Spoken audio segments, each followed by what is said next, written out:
તમારું સ્વાગત છે બજેટ હેડક્વાર્ટર્સ પર. અહીંયા બજેટનું સટીક વિશ્લેષણ જોવા મળશે. જાણો પોલિસીઝનું રિયલ ઇમ્પેક્ટ અને માર્કેટ્સને દિશા આપનારી ઇનસાઇટ્સ. Budget 2026 CNBC Bajar Motilal Oswal studio budget હેડક્વાર્ટર્સથી છે લાઈવ.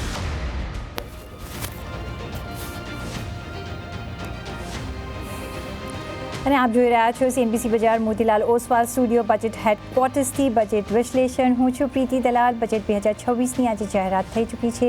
નાણામંત્રીના 9મા બજેટથી બજાર તો નારાજ હોય એવું લાગી રહ્યું છે. ફ્યુચર પર એસટી વધવાથી માર્કેટમાં ઘટાડો આવ્યો અને રોકાણકાર માટે ITR સરળ બનાવવાની વાત આ બજેટમાં કરવામાં પણ આવી છે. તો ઓવરઓલ આ બજેટમાં રોકાણકાર માટે શું પોઝિટિવ છે, શું નેગેટિવ છે, એની ચર્ચા કરીશું. બજેટનું વિશ્લેષણ કરીશું. અને આ ચર્ચામાં આપણી સાથે જોડાયા છે ટ્રાન્સેટ કેપિટલના ડિરેક્ટર ઇન્વેસ્ટમેન્ટ કાર્તિક ઝવેરી અને ફૂલ સર્કલ ફાઇનાન્શિયલ પ્લાનર્સ અને એડવાઇઝર્સના certified financial planar Kalpesh Ashar અને સાથે જ નિમિત્ત કન્સલ્ટન્સીના ફાઉન્ડર CA નિતેશ બુદ્ધદેવ. આપ બધાનું સ્વાગત છે. બજેટ આવીને ગયું. પણ કાર્તિકભાઈ, આપણે નજર કરી લઈએ મેજર હાઇલાઇટ્સ શું રહ્યા છે બજેટની?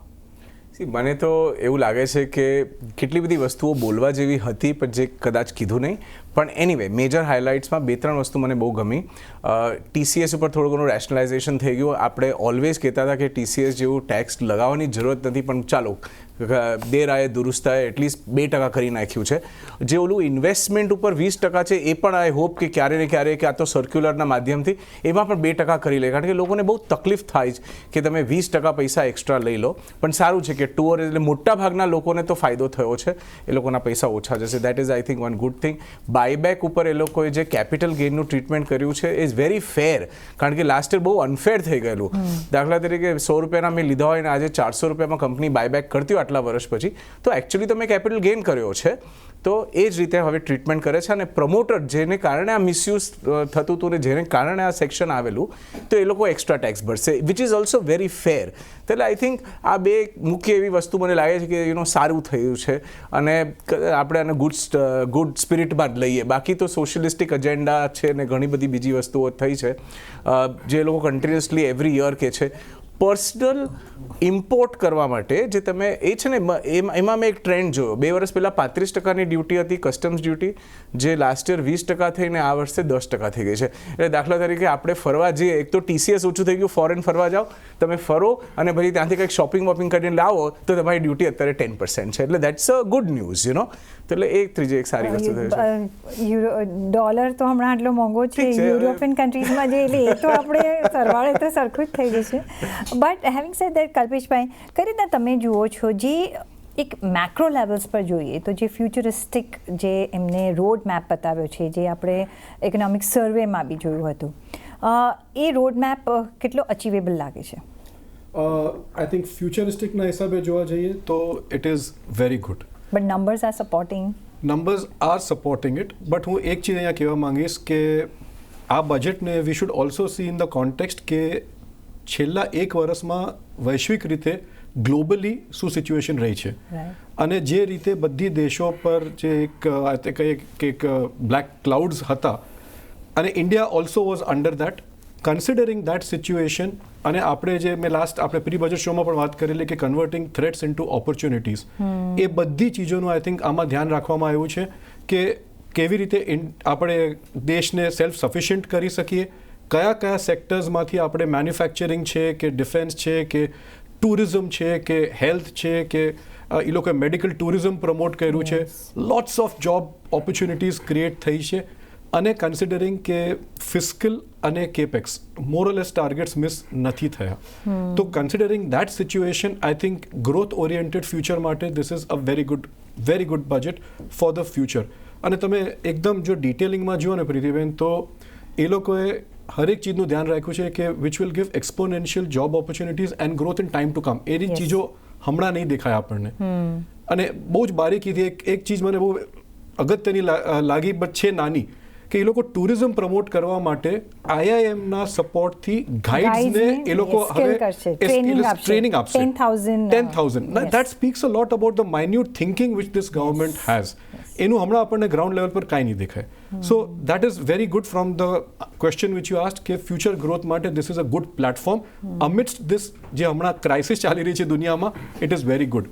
અને સમિંગ અપ ધ બજેટ અગર આપણે વાત કરીએ કે શું હતું, ઓબ્વિયસલી ખાલી એક જ જે ન્યૂઝ હતા પર્સનલી મને બહુ ગમ્યા કે એ લોકોએ FNO પર જે આઈ થિંક વધારો કર્યો છે. That is good. It's like a punishment for the people who are doing it. અને નહીં કરો એવું એક મોટી ચેતવણી છે. પણ મારા મતે ટાઈમિંગ થોડો ખોટો હતો કેમ કે સેન્ટિમેન્ટ હમણાં પણ માર્કેટના ખરાબ છે, આજે વધારે લો થતા, કરન્સી ઇઝ ડાઉન અને આપણે શું કહેવાય gold and silver also is down. તો I think we don't need this news to come right now. તો આઈ થિંક જ્યારે માર્કેટનું સેન્ટિમેન્ટ થોડુંક અગર બુલિશ હોત અને ત્યારે આ ન્યૂઝ આવી જાત તો it could have been better. એવી ટાઈમિંગ ઓફ. અને જે મેટલમાં આપણે ગઈકાલે 2 દિવસથી જે ઘટાડો જોઈ રહ્યા એટલે છે મોકાણ ઉપર મોકાણ. યસ, કારણ કે એવું હતું કે ઇક્વિટી નથી ચાલતું, ચલો આપણું મેટલ્સ તો ચાલે છે. તો ત્યાં પણ નવા જે ફેડના ચેરમેન હવે આવવાના છે વાર્ષે વોશ કરી કાઢ્યું. બટ કઈ રીતના તમે જુઓ છો નિતેશભાઈ, આપણે થોડું નંબર્સ પર વાત કરી લઈએ. ફિસ્કલ ડેફિસિટ ચલો 4.3% પર 26-27 માટે છે. ડિફેન્સ માટે 80,000 crores એમને બજેટ રાખ્યું, સોરી ડાયવર્સમેન્ટ માટે 80,000 crores રાખ્યું છે. કેપેક્સ જોઈએ તો મોર ઓર લેસ ઇન લાઇન છે, 12.2 lakh crores પર આવશે. ડેટ ટુ GDP રેશિયો અત્યારના આપણે જોઈએ છે એમનું છે એમ કે 55 સુધી કરશે નેક્સ્ટ 2030 સુધીમાં. પણ કઈ રીતના નંબર્સ તમે, કારણ કે નોમિનલ GDP 10% કર્યું છે, કઈ અચીવેબલ તમને લાગે છે જો આ મેથ્સ કરવું હોય તો? યસ પ્રીતિજી, હું છે ને થોડો 2 બજેટ પાછળ જઈશ. કારણ કે ઘણીવાર એઝ અ રિટેલ ઇન્વેસ્ટર ઘણા દર્શકોને લાગતું છે કે મને આ બજેટમાં કાંઈ ન મળ્યું. વેરી ઓનેસ્ટ, સન્ડે સવારે સ્ક્રીન પર બેઠા છે, બધું કોમ્પ્રોમાઇઝ કરીને અને તમે ફોકસ કરો છો. રાઈટ. સો 2024માં કેપિટલ ગેઇન પૂરું રીજિંગ કરવામાં આવ્યું, જેમ આપણને ખબર છે. 2025માં જ્યારે ફૂલ ફ્લેજ પાછું બીજું બજેટ આવ્યું ત્યારે તમને 12 લાખ સુધીનો ટેક્સ માફ કરવામાં આવ્યો. અને પછીનો આ બજેટ જોઈ રહ્યા છે, એની વચ્ચે નવરાત્રિમાં GST 2.0 જોવા મળ્યું. સો મને શું લાગે છે કે જે ઘણું ખરું જે કરવું હતું as a retail participant, as a direct benefit to me as a tax payer or investor થઈ ચૂક્યું છે ઓનેસ્ટલી. તો આપણી પ્રી બજેટમાં વાત થઈ હતી કે Preetiji, I am not expecting a big change and no negative is positive. So more or less no negative જોવા મળ્યું છે. નાવ હજી હું 4-5 બજેટ પાછળ જાઉં છું કે 3 લાખ કરોડનું કેપેક્સ હતું 5 વર્ષ પહેલાં, આજે 12.2 લાખ કરોડનું છે. હું લાસ્ટ યરથી કમ્પેર કરું તો ખાલી 8% વધારો થયો છે. બટ હું જો 5 વર્ષ પહેલાં જોઉં તો 3 લાખ કરોડનું 12.2 લાખ કરોડ. અને આપણને સમજીએ છીએ બધા જેમ મલ્ટીપ્લાયર ઇમ્પેક્ટ છે. સો એઝ એન ઇનડાયરેક્ટલી તમને આ બહુ હેલ્પ કરવાનું છે. કારણ કે આ બધા જે પૈસા અને જે બીજી બધી વસ્તુ કરી કે રેલવે કોરિડોર બનાવશે, એટલા સીવેઝ બનાવશે, આ બધી જ વસ્તુનો ઇમ્પેક્ટ થવા જઈ રહ્યો છે ઇકોનોમી ઉપર. સો મને લાગે છે આ બધા જ ગુડ ન્યૂઝ છે. જો તમને ડાયરેક્ટલી અત્યારે નહીં લાગતા હોય પણ ઇનડાયરેક્ટલી આ બહુ બેનિફિટ કરશે. જેમ કાર્તિકભાઈએ કીધું, buyback one of the finest changes. Why? Because Preetiji, જો હું આજે બાયબેકમાં કોઈને અત્યાર સુધી શેર આપતો હતો કોઈ પણ કંપનીના, તો મને પૂરા અમાઉન્ટ પર, મતલબ સમજો 3 લાખ રૂપિયાના મેં બાયબેક કર્યા તો 3 લાખ પર મને પૂરો ટેક્સ ભરી દેવો પડે. એટલે સમજો 30% એટલે કે હું ટેક્સ ભરું તો 90,000 ટેક્સ. એની બદલે હવે જો 3 લાખનું બાયબેક કરું અને 2 લાખ મારી કોસ્ટ છે તો ખાલી 1 લાખ કેપિટલ ગેઇન પર ટેક્સ ભરવો પડશે. અને એ પણ 12.5% લોંગ ટર્મ છે. તો આ બહુ મોટો બેનિફિટ છે. તો આપણે કદાચ 1 એપ્રિલ પછી જોશું ડિવિડન્ડને બદલે લોકો બાયબેક ચાલુ કરશે. પ્રમોટર્સ કરશે, કારણ કે એ લોકો ટેક્સ કેમ? કારણ કે પ્રમોટરનો ટેક્સ 30%માં રાખવામાં આવ્યો છે. અગર પ્રમોટર પાર્ટિસિપેટ નથી કરતા તો પછી એમને રાઈટ, પણ પ્રમોટર કંપની થ્રુ કરશે. જે પ્રમોટર કંપની થ્રુ પણ કરે એમાં 22%નો ટેક્સ છે. તો એ લોકો માટે પણ ફાયદેમંદ છે. તો આઈ થિંક આ વિન વિન છે. તો આમાં મિસયુઝ પણ નહીં થાય, એની સાથે રિટેલનો બેનિફિટ પણ થશે. કારણ કે જો ડિવિડન્ડ પણ લેશે પ્રમોટરને ડિવિડન્ડ પણ મળશે બીકોઝ દે આર હોલ્ડિંગ. તો એમાં 30% ટેક્સ લાગે. એની કરતાં વિન વિન છે કે તમે બાયબેક કરો અને તમે 12.5% ટેક્સ ભરાવો ઇન્વેસ્ટર પાસે. તો I think it's a good budget in that perspective. Right. Okay, so buyback point of view it's a good budget. But defence અહીંયા કાર્તિકભાઈ એલોકેશન રાખ્યું છે, જેટલું રાખવું જોઈએ તો એટલું નથી રાખ્યું આઈ થિંક. પણ તો બી છે, કારણ કે અહીંયા નીડ ઓફ ધ આવર એવું હતું કે વધારે જરૂરિયાત છે. બિકોઝ જે આપણા નેબર્સ છે આઈ ડોન્ટ નો હવે કેટલા ફ્રેન્ડ્સ છે, હાર્ડલી એની ફ્રેન્ડ્સ છે અહીંયા we need, because A Jio political platform પણ હવે બદલાઈ રહ્યું છે.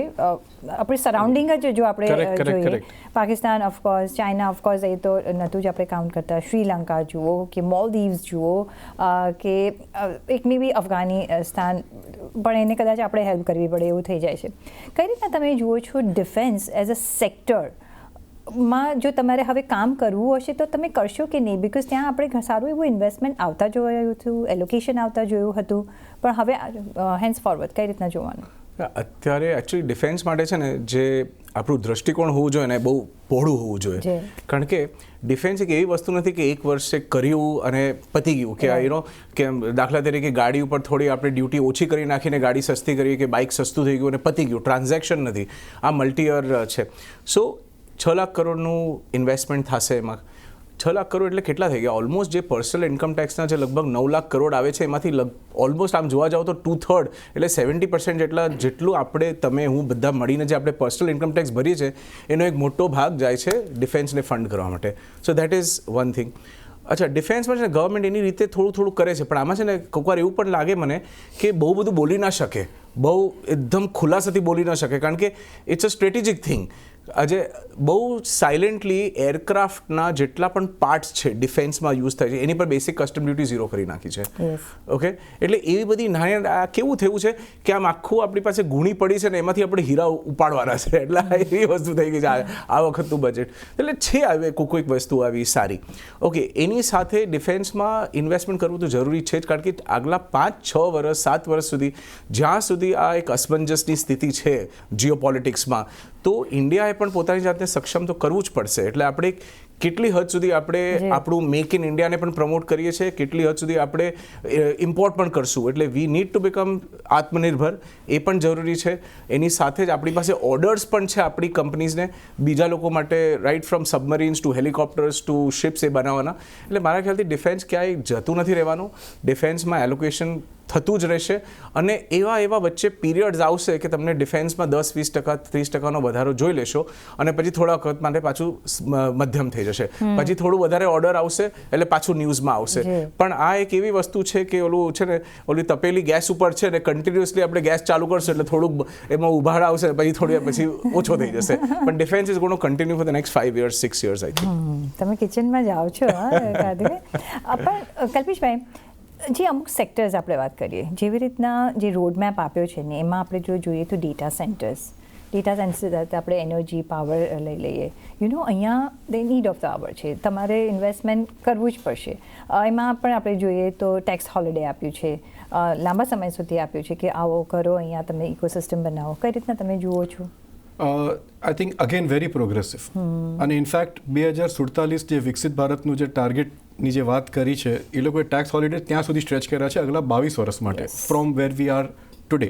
પ્લસ આઈ થિંક એનઆરઆઈઝ માટે પણ, if you are coming up and setting a unit here એ ફિલ્ડમાં કે સમથિંગ, હ્યુજ ઇન્સેન્ટિવ્સ છે, હ્યુજ ટેક્સેશન બેનિફિટ્સ ને બધું છે. તો એક્ઝેક્ટલી જે મેં પહેલાં મારા જવાબમાં કીધું કે જે બધી એક્શન્સ લઈ રહ્યા છે તમે, AI is the need of the hour, plus it is the future. Data centers is going to be the platform on which all this આ બધું આપણું બંધાવવાનું છે.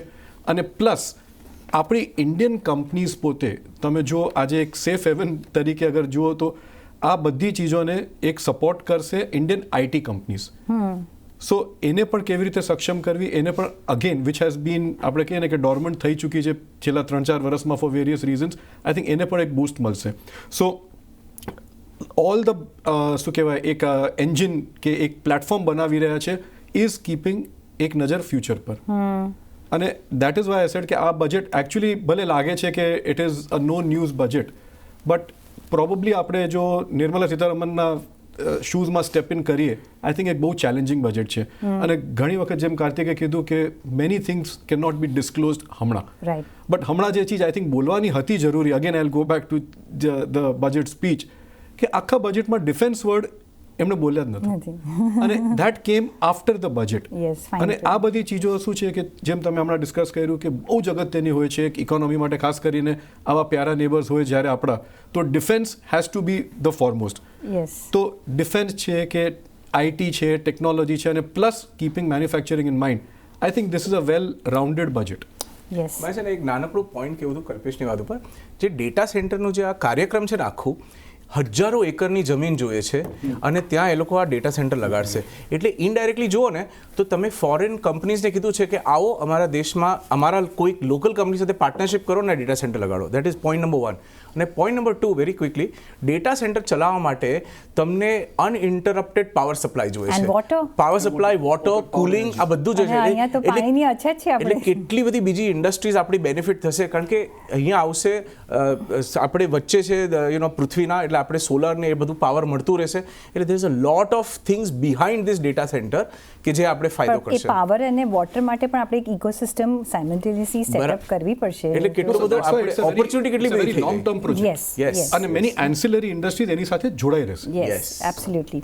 અને જોબ ક્રિએશન Naturally, exactly.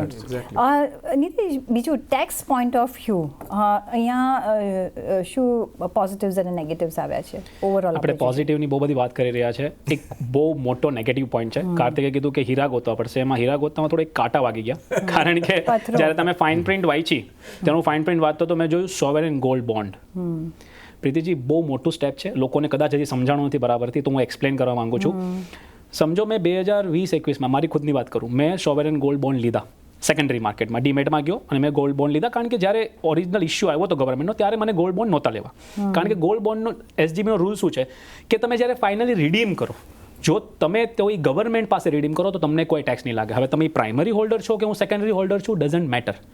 હવે ગવર્મેન્ટ એમ કહે છે કે નીતિશ, તું જો સેકન્ડરી હોલ્ડર છે, તે માર્કેટમાંથી લીધા છે, તો તારે ટેક્સ ભરવો પડશે. So this is very bad. Why? It's not because હું અફેક્ટ થયો છું કે બીજું કોઈ અફેક્ટ થયું છે. It's bad. It's a precedent wrong set કરી રહ્યા છો. બીકોઝ જ્યારે કોઈ લોંગ ટર્મમાં ઇન્વેસ્ટ કરી રહ્યું છે ગોલ્ડમાં, એ પણ તમારું ગવર્મેન્ટ ગેરેન્ટેડ એસજીબીમાં, તો તમે કહો છો કે હું કાલ સવારે જઈને લોટ ચેન્જ કરી શકું છું. That is very bad. Why? Because જે પણ લોકો અત્યારે હોલ્ડ કરે છે અને હવે ફ્યુચરમાં જે પણ રીડીમ કરશે 2, 4, 5 વર્ષમાં, એ બધાને એસજીબી પર ટેક્સ ભરવો પડશે, કન્સિડરિંગ એ લોકો સેકન્ડરી હોલ્ડર છે. હજી પણ એસજીબી જે પ્રાઇમરી હોલ્ડર છે, જેણે ગવર્મેન્ટ પાસેથી લીધા છે અને ગવર્મેન્ટને સેલ કરશે, એના પર નથી હું ક્લેરિફાય કરવા માંગુ છું. એટલે જે પણ લેતા હશે ઓફકોર્સ પ્રેક્ટિકલી લાસ્ટ 2 યર્સમાં ખાલી સેકન્ડરી માર્કેટમાં લીધા છે અને government losing out a huge on gold. So this is the way they are taxing. This is very bad. કઈ રીતના તમારા સ્લેબ પ્રમાણે કઈ રીતના tax? No, this is capital gain, but the problem here is that હું જ્યારે enter થયો છું ત્યારે હું ટેક્સ ફ્રી સમજીને આમાં એક સ્ટેન્ડર્ડાઇઝેશન ઓફ રેટનું આપણે વાત કરી હતી કે કદાચ આવી શકે, એવું તો આ વખતે આમાં તમને કેપિટલ ગેઇન ભરવો પડશે, જેમ ગોલ્ડ ઇટીએફમાં એમાં ભરો એવી રીતના. તો તમારો જે બેનિફિટ છે સેકન્ડરી માર્કેટમાં, જે લિક્વિડિટી હતી, તો કાલથી જ તમે જોશો માર્કેટમાં મંડેથી, મતલબ લિક્વિડિટી બહુ ડ્રાય અપ થઈ જશે. બીકોઝ એઝ અ બાયર હું કેમ બાય કરું હવે એસજીબી? મને કોઈ બેનિફિટ જ નથી. So that's the pain point. Nitish, can I add something? Small point. આમાં એક બીજી વસ્તુ પણ થઈ શકે, and you can correct me on that. Sure. કે કેમ કે હજી આ 1 એપ્રિલ 2026 થી લાગુ થવાનું છે. હવે જેની પાસે, જેમ નીતિશે કીધું, હમણાં ઓલરેડી છે ગોલ્ડ સેકન્ડરી માર્કેટથી લીધેલું, there could be a rush to sell it also before 1 April.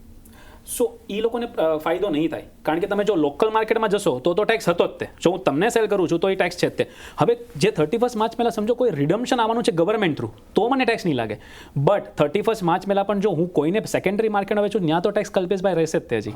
સો ત્યાં પણ ફાયદો નથી. એટલે ઇનફેક્ટ તમે ફસાઈ ગયા, જો તમારી પાસે સેકન્ડરી માર્કેટમાં એસજીબી છે તો યુ આર તમારે ટેક્સ ભરવો જ પડશે. 100%. There is no હવે escape. કોઈ બાયર જ નહીં આવે ને. હા, તો તમારી જે બધા liquidity gains ગયા dry up હવે થઈ ટેક્સમાં જશે. જતા રહેશે. લિક્વિડિટી ડ્રાય અપ થઈ જશે. એનીવે આપણે હું એક ડેટા વાંચતી હતી કે જે ટેક્સમાંથી એમને કલેક્શન મળે છે તમારા અને મારા જેવા જે પે કરે છે, મેક્સિમમ ત્યાંથી 32% ઓફ ધ રેવન્યુ તો ત્યાંથી આવે છે. હવે એ લોકોનો રેવન્યુ વધી જશે બીકોઝ દે આર એની ચારે બાજુથી વધારવી છે. અને ગોલ્ડમાં એ લોકોને લોસ ગયો છે, કારણ કે એ લોકો Yes. ગોલ્ડ વિધાઉટ ગેરંટી, મતલબ ગોલ્ડ પરચેસ નહોતું કર્યું, ગવર્મેન્ટ ગેરંટેડ હતું, તો એટલીસ્ટ આમાં ટેક્સ થોડો વસૂલ કરી લેશે. But this is a wrong president that government is setting. અરે એક બે કેવી વસ્તુ આવી છે, ફોર એક્ઝામ્પલ આ જે સ્કીમ આવી છે ને Nitish, foreign assets disclosure, C આ છે ને એક બહુ ઇન્ટરેસ્ટિંગ વસ્તુ છે. કેટલા લોકો અબ્રોડ જાય છે, સમજો 2 વર્ષનું ડેપ્યુટેશન માટે ગયા કે તમે કંઈ કામકાજ કરવા ગયા, તમે ત્યાં અકાઉન્ટ ખોલી લીધું, અને આમાં ચોખવટ કરી છે મેમોરેન્ડમમાં કે એઝ અ સ્ટુડન્ટ પણ તમે જો ગયા હોય, હવે ફોર એક્ઝામ્પલ કદાચ અમે પણ ગયેલા 20-25 વર્ષ પહેલાં, કોઈક મારી પાસે બેંક એકાઉન્ટ હતું, એ તો ડોર્મન્ટ થઈ ગયું છે, એમાં ઝીરો બેલેન્સ છે, પણ છતાં મારે ડિક્લેર કરવું છે, કારણ કે આમાં મેમોરેન્ડમમાં શું લખ્યું છે કે અમને જે ઓટોમેટિક એક્સચેન્જ ઓફ ડેટા છે એમાં અમને ખબર પડે છે કે તમારી પાસે એસેટ છે પણ તમે ડિસ્ક્લોઝ નથી કર્યું. કેટલા બધા પેનવાળે ડિસ્ક્લોઝ નથી કર્યું.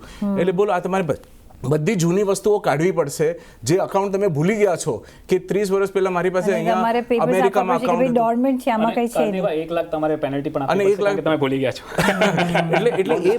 એટલે એ બધું ડિસ્ક્લોઝર પણ છે જે બહુ ઇમ્પોર્ટન્ટ વસ્તુ છે કે એટલે પ્રોફેશનલ સાથે બેસીને આ બધી વસ્તુ ચડાવી દેવાનું હવે નેક્સ્ટ રિટર્નમાં આ બધું ફાઇલ કરવું પડશે.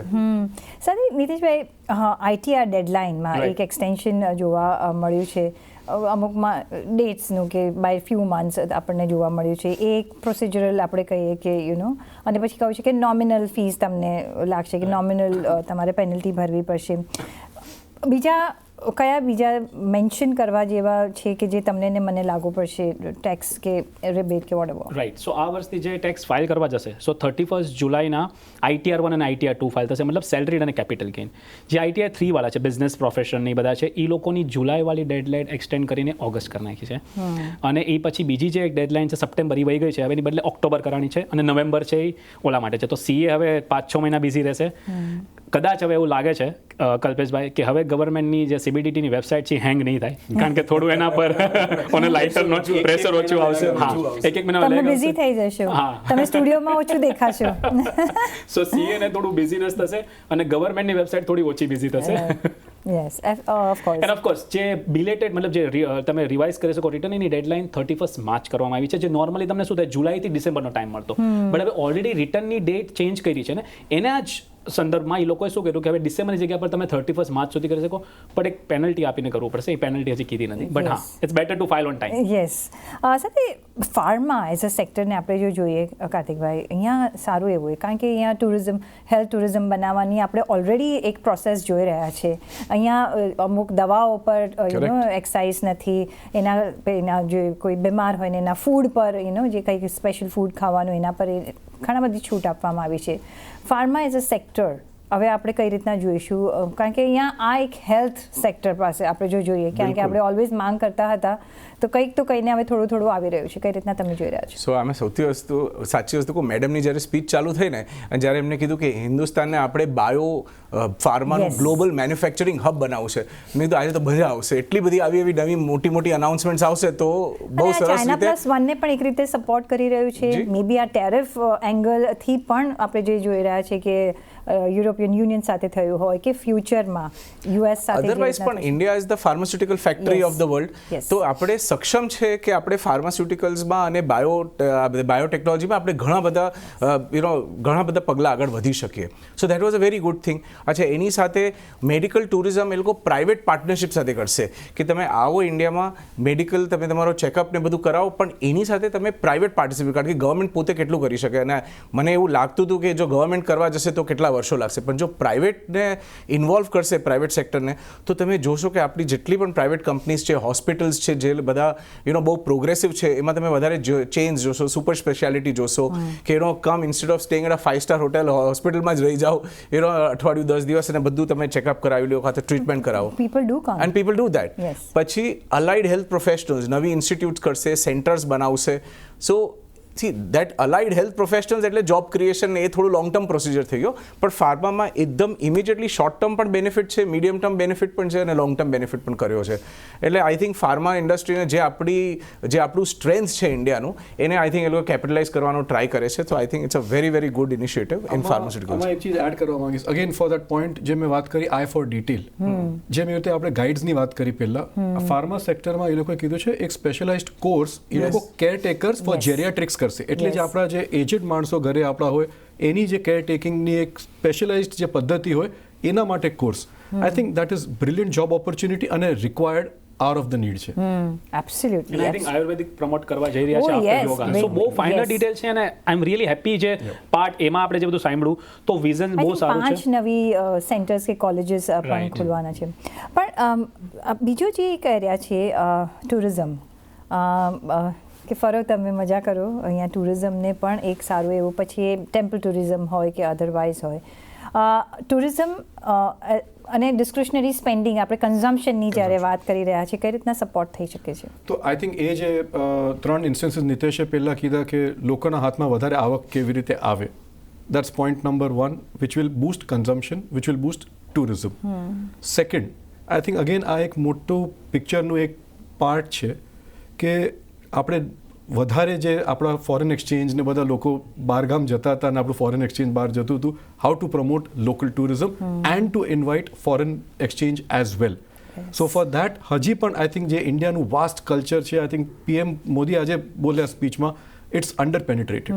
અને ટુરિઝમ માટે there is a huge scope કે આપણે એટલું બધું ડેવલપ કરી લઈએ કે for the local consumption and for foreign people we ourselves are self sufficient. અને ત્યાં પણ આત્મનિર્ભરતાની વાત આવે છે તો right from your aviation industries છે, કે જે તમારી હોટેલ્સ છે, કે ગાઈડ્સ છે, કે તમારા જે આપણે રેસ્ટોરન્ટ ઇન્ડસ્ટ્રીઝ છે, everything to do with tourism I think will get a big boost. અને it is a macro plan કે હજી પણ આપણે બહારની ડિપેન્ડન્સી ઓછી કેવી રીતે કરીએ. Tourism is one part of that, medical is a second part of that, defence is the third part of that. So આ બધા પોઈન્ટર્સ કરીને આઈ થિંક જે હમણાં આપણે યુએસથી ધક્કો ખાધો છે, આઈ થિંક એ આપણને કેવી રીતે એક આપણે આઇલેન્ડ પર આવી જઈએ, આ બધી ચીજો આઈ થિંક એ તરફ દર્શાવી રહી છે. પણ છે ને આમાં ગવર્મેન્ટે જાતે ન કરવું જોઈએ, કારણ કે આમાં એ લોકો દે have two invest some time and effort કે એ લોકોએ પ્રાઇવેટ સેક્ટરનું પાર્ટિસિપેશન લાવવું જોઈએ.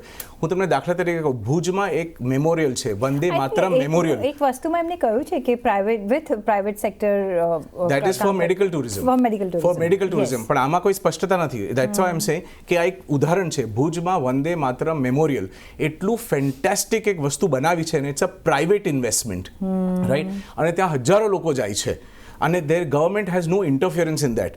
તો એ રીતે તમે સસ્તા ભાવમાં લેન્ડ આપો, તમે સબસિડી આપો, તમે પ્રમોશન આપો, પણ late the private person run it. તો તમારું જે આ કલ્ચરલ અને જે તમારે ટુરિઝમનું જે એક રિચ એક્સપિરિયન્સ આપવો છે એ જ પોસિબલ થશે. તમે ગવર્મેન્ટ બધું કરવા જશે તો કદાચ નહીં થાય. They have to get private people involved. Yes, absolutely. Sir, નીતિનભાઈ, no deduction on interest expenses, આ શું આવ્યું છે ફ્રોમ ડિવિડન્ડ ઇન્કમ? શું આવ્યું છે આ? તો જ્યારે તમે કોઈ ઇક્વિટીમાં ઇન્વેસ્ટ કરો અને એમાંથી ડિવિડન્ડ મળે, આ તમારું income from other source tax થાય. પણ હવે તમે ઇક્વિટીમાં ઇન્વેસ્ટ કરવા માટે લોન લીધી છે, માનો બોરોઈંગ કર્યું છે, તો એ ડિવિડન્ડ સામે તમે અમુક પર્સન્ટેજ ઇન્ટરેસ્ટ ડિડક્ટ કરી શકો. હવે એ કાઢી નાખવામાં આવ્યું છે. બહુ બધા લોકો એનો યુઝ નહોતા કરતા, બટ અગેન ગવર્મેન્ટ, આપણે જેમ વાત કરી રહ્યા છીએ, ગવર્મેન્ટ પ્રમોટ કરી રહી છે don't do too much of trading and leverage તો જરા પણ નહીં કરો. તો એફએનઓની સાથે આને પણ પનિશ કરવામાં આવ્યું છે. સો તમે ડિવિડન્ડની સામે જે આ ઇન્ટરેસ્ટનો બેનિફિટ લઈ શકતા હતા એ હવે કાઢી નાખ્યો છે. તો ઘણા લોકો આ બેનિફિટ લેતા હતા, પણ જે ઘણા લોકોને ખબર નહોતી. બટ હા, આ વસ્તુ હવે નથી રહી in fact. So that's the change on the direct equity. યા તમે મ્યુચ્યુઅલ ફંડમાં પણ જે તમને ડિવિડન્ડ મળે છે એ તમે લોન લઈને લીધું છે એમ અઝ્યુમ કરો, અને તમે એના પર જે બેનિફિટ મળતો હતો એ કાઢી નાખ્યો છે. બીજું, એનર્જી સેક્ટર માટે કાર્તિકભાઈ, પીએફસી અને આરઈસીનું રીકન્સ્ટ્રક્શન થશે, અને અહીંયા આપણે જો જોઈએ તો કઈ રીતના હવે તમે જોશો, કારણ કે અહીંયા એક જે પ્લેટફોર્મ બનવાનું અત્યારના આપણે, energy is also again upcoming thing અને ફ્યુચર. અહીંયા આપણે કઈ રીતના તમે જુઓ છો? Would that help the financing or the power sector? કઈ રીતના? સ્પેસિફિકલી પીએફસી આરઈસીમાં થોડાક વર્ષો પહેલાં છે ને કંઈક સર્ક્યુલર કંઈક નોટ વાંચેલી, એ લોકોનું મેમોરેન્ડમમાં એ લોકોએ ફેરફાર કરેલો, અને કંઈક ન્યૂઝ હતા કે એમાં એ કરવાથી ખાલી એ લોકો ગવર્મેન્ટ સેક્ટરના જ એ લોકોના પોતાના કામકાજ માટે જે પૈસા રેઝ કરતા હતા એની અલગ એ લોકો એઝ એ એનબીએફસી બીજા લોકો પાસેથી પણ પૈસા રેઝ કરી શકશે અને બીજા લોકોને પૈસા આપી પણ શકશે. કારણ કે એ કરવાથી શું થાય છે કે એ લોકોના બિઝનેસમાં એ લોકોને જેટલું વધારે કેપિટલ એક્સપેન્ડિચર જોઈએ છે એ પણ મળી શકશે. એટલે they can have bond issuances અને they can even lend money. તો both this things are positive. અને ફાઇનલી આઈ થિંક એ ડાયરેક્શનમાં ચાલી રહ્યું છે, કારણ કે આ બે એટલી ઇમ્પોર્ટન્ટ પિવટલ કંપનીઝ છે કે જે તમારું પાવર સેક્ટરમાં તમારું જે આપણે સોલારનું ટાર્ગેટ છે, કે જે ન્યુક્લિયર પાવરના ટાર્ગેટ છે, જે થર્મલ પાવરના જે ટાર્ગેટ છે, એને ફાઇનાન્સ કરવા માટે આ કંપનીઝ કામ કરે છે. તો એ ફાઇનાન્સ કરવા માટે લઈ પણ શકશે. એટલે I think reconstitution is all in some way a part of the larger picture કે એનર્જી ડિપેન્ડન્સ નથી કરવું આપણે. We want to reach 500 gigawatts of solar power, આટલું 100 watts of say thermal power, 50 watts of nuclear power. એટલે એ જે આપણી દિશામાં જવું છે એમાં I think this is a step in the direction. પણ એમાં કદાચ ઘણું બધું વધારે કરી શકતા હતા. જી, યસ, ઇફ એન્ડ બટ્સ બધે છે, પણ એક દિશા એક શરૂઆત આપણને બતાવી છે, એક રોડ મેપ બતાવવાની જ કોશિશ જરૂરથી કરી છે. ઘણા બધા બીજા પણ આપણે પોઈન્ટર્સ હશે, આપણે જે ડિસ્કસ કરવાના હશે. મે બી હવે ફાઇન પ્રિન્ટ આવશે એટલે વધારે ક્લેરિટી મળશે, એટલે અમે ઓફકોર્સ ફોલો ઓન શોઝ કરીશું જ. પણ અત્યારના માટે કાર્તિકભાઈ, નિતેશ અને કલ્પેશભાઈ, ઘણો આભાર તમારો અમારી સાથે આજે જોડાવા બદલ. અને એ સાથે જ મને પણ આપશો રજા, પર જોડાયેલા રહેજો CNBC બજાર સાથે. નમસ્કાર.